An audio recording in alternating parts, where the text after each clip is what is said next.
You interested? I can't stand up right now. So. Yeah, I'm tired too. You can sit. Do you want to go on camera? I don't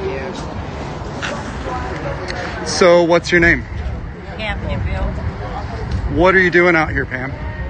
Well, I'd heard what was happening a couple of weeks ago, and I thought, I've got to see it for myself because I don't want to listen to you or media because of January 6th and all the propaganda that got me up there the first time and this propaganda going on. I just want facts. I don't care what side. So, Pam, people watching may not know your story. You actually used to be MAGA. Yes. And you went to the Capitol on January 6th.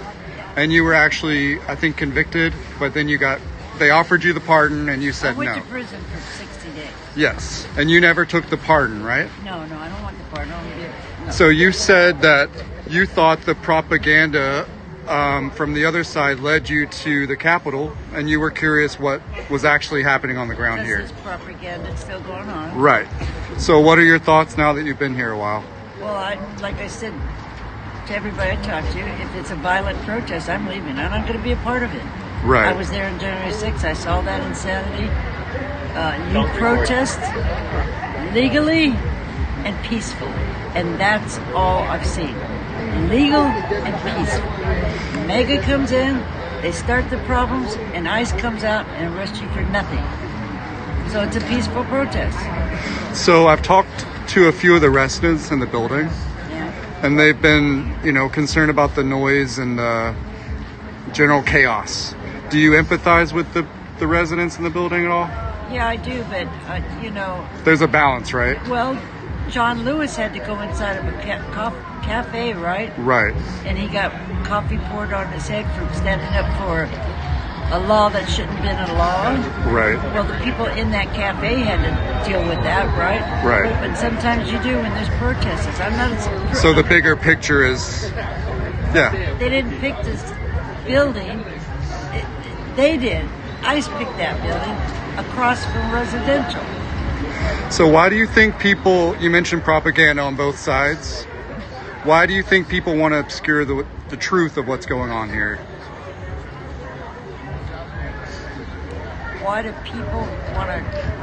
So what's the propaganda about? Project 2025. A year ago, I was telling people what is happening in Project 2025. They're saying they're going to shut down any protests against Trump.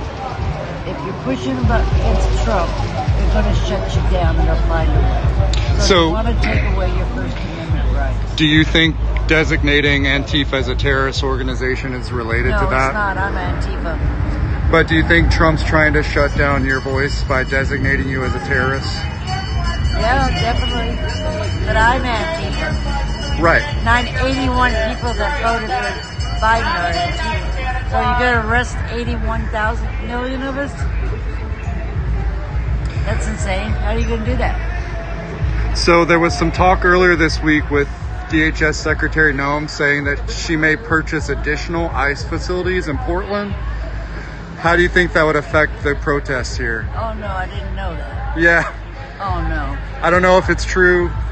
That's just some rumors that are going around. Well, if you wanted to protest our First Amendment, right, and you want to do it in front of the place that I don't care if it's a hospital, what do you want the protesters to do? Just not tell the government they're against what's happening? No, this is America.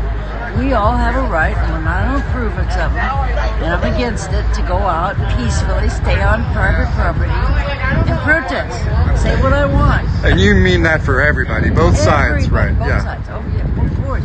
I remember even when I was MAGA, I got mad at MAGA because I said, the Black Lives Matter have a right to be out here. Leave them alone. Don't create problems for them. Because we all want to have the same right.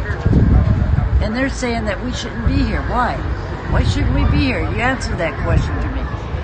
If this is America, I don't get it. It's fair for you, but not for us. So I'm frustrated. I'm sorry. No, you're good. This is passion. Yeah. So you've got like around 5,000 people listening, and probably more later.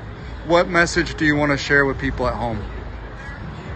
You know what I would do? I would sit down with you, the opposite, right? And have coffee, but don't talk politics. And ask me how many kids I have. Ask me where I went to school. What's my favorite color? That's so to good. realize that we're human beings. We don't have to agree on politics, right? That's never going to happen. That's realistic. However, don't we want to stay America where we can have the right that MAGA can protest, I can protest, Democrats, right? We don't want to lose that. So if you come here trying to change it and spin it and say that they're violent antifa, what are you saying? What are we going to do when MAGA gets out there protesting? We're going to say they're terrorists too to stop people from protesting? No, if we stop people from protesting, our country's over. We need to be able to protest. How else do we get our message through? I don't understand this. Why are they bothering these people? Am I making any sense? Yes, you are. I'm kind of tired. You're doing great for being tired. Thank you for talking, Pam. I really appreciate it. Well, thank you. And God bless you. Have a good night. Thank you. Stay safe.